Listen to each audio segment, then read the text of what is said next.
Hi friends, welcome to my channel. ఎలా ఉన్నారండి? అందరూ బాగున్నారా? నేనైతే చాలా బాగున్నాను. మీరందరూ బాగుండాలని కోరుకుంటున్నానండి.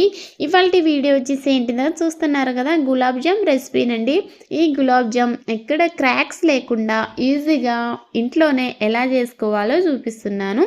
గులాబ్ జామ్ అంటేనే ఎవరికి ఇష్టం ఉండదు చెప్పండి? చిన్న పిల్లల నుంచి పెద్దవాళ్ళ వరకు అందరు ఇష్టంగానే తింటారు.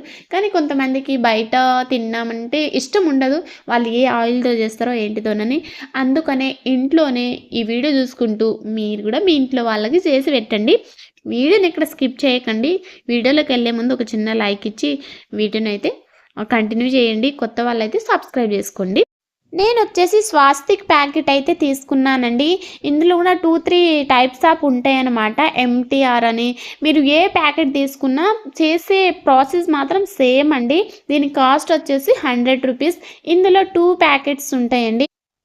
ఎప్పుడైనా మీరు స్వీట్ చేసేటప్పుడు ఇది గుర్తుపెట్టుకోండి, మెజర్మెంట్తో తీసుకోవాలండి. అప్పుడే మనకు స్వీట్నెస్ అనేది కరెక్ట్గా సరిపోతుందన్నమాట.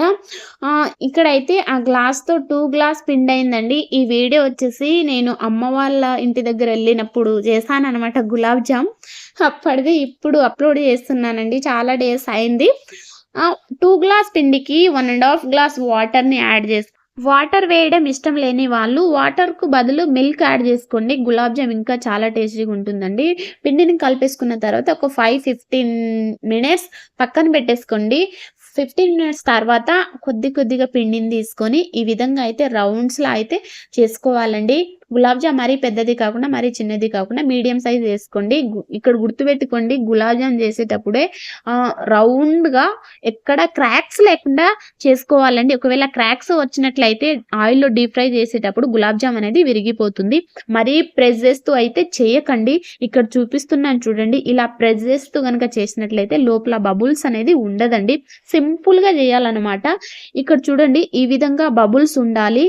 ఆ బబుల్స్ మధ్యలో షుగర్ సిరప్ అనేది అబ్జర్వ్ చేసుకొని గులాబ్ జామ్ అనేది అంత టేస్టీగా ఉంటుందండి. ఈ విధంగా మొత్తం గులాబ్ జామ్ ఈక్వల్ సైజ్ చేసేసుకొని పక్కన పెట్టేసుకోవాలి. ఇప్పుడైతే షుగర్ సిరప్ ఎలా చేసుకోవాలో చూపిస్తానండి.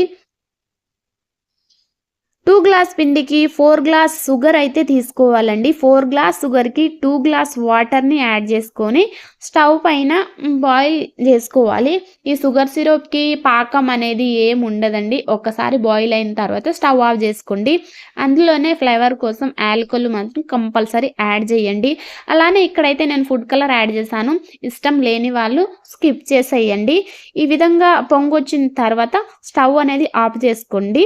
షుగర్ సిరప్ గట్టిపడకుండా ఉండడానికి ఒక 2 డ్రాప్ లెమన్ జ్యూస్ యాడ్ చేసేయండి. షుగర్ సిరప్ని పక్కన పెట్టేసుకోవాలండి. ఆయిల్ బాగా వేడైన తర్వాత మనం చేసి పెట్టేసుకున్న గులాబ్ జామ్ని అయితే ఆయిల్లో డీప్ ఫ్రై చేసుకోవాలి. ఫ్లేమ్ అనేది సిమ్లో పెట్టేసుకొని ఈ విధంగా అయితే యాడ్ చేసుకొని గోల్డెన్ కలర్ వచ్చినంత వరకు ఫ్రై చేసుకోవాలండి. ఈ విధంగా కలర్ చేంజ్ అయిన తర్వాత గులాబ్ జామ్ని వచ్చేసి ఆయిల్ నుంచి సపరేట్ చేసేసుకోవాలండి.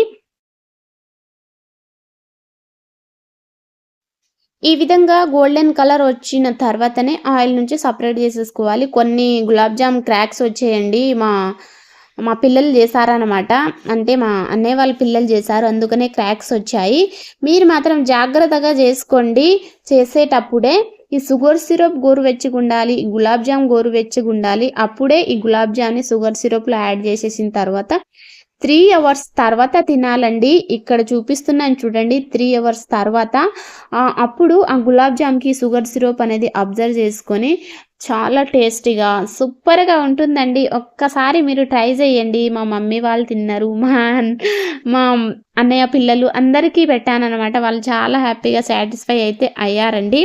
మీరు కూడా ట్రై చేయండి. వీడియో నచ్చితే లైక్ ఇవ్వండి. నెక్స్ట్ వీడియోలో మళ్ళీ కలుద్దాం. Bye friends.